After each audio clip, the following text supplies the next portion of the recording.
Міжнародний день кави відзначають сьогодні у світі. Його започаткували 5 років тому в Італії. Для кримських татар кава не просто напій, це символ гостинності. А після окупації Криму кава стала частиною флешмобів на підтримку політв'язнів Кремля. Про головний напій кримських татар дивіться далі.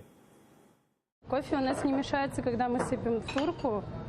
Оно должно само упасть и все. И ждать кипения. Главное не переварить кофе, а главное, чтобы оно немножечко закипело и все.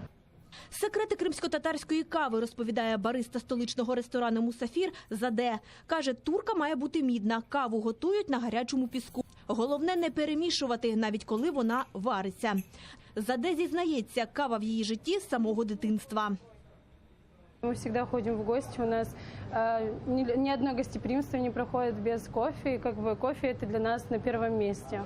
Так что да, оно очень много значит для нас. Заступник голови Меджлісу на все життя запам'ятає 25 жовтня 2017-го. Тоді, після звільнення з російського полону, він сам вперше приготував каву. Тоді був в гостях у лідера кримсько-татарського народу Мустафи Джемілєва у Києві. Каже, пригощати друзів саме кавою – давня традиція тюркських народів.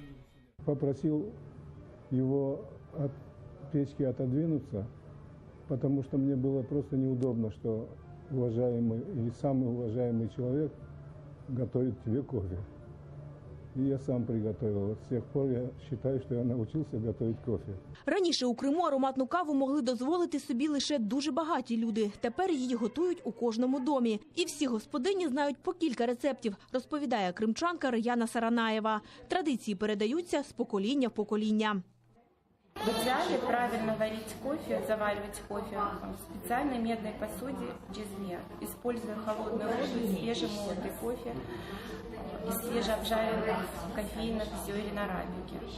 Именно такой кофе достигает своего максимума вкусовых и ароматических свойств. Традиционно он подается с домашними сливками хаймах, кусковым сахаром в щеке и лучшим кофейным десертом, это мое мнение, хурабье. А тепер кава стала ще й символом боротьби кримських татар з російською окупацією. Кримсько-татарський активіст Різа Асанов започаткував флешмоб «Кава для політв'язнів» та «Кава з тими, хто зник безвісти». Ну, конечно, это мечта, когда все наши ребята выйдут в тюрем, мы все встретимся и все выпьем свою чашку кофе. Чашку кофе від політичних заключених Криму.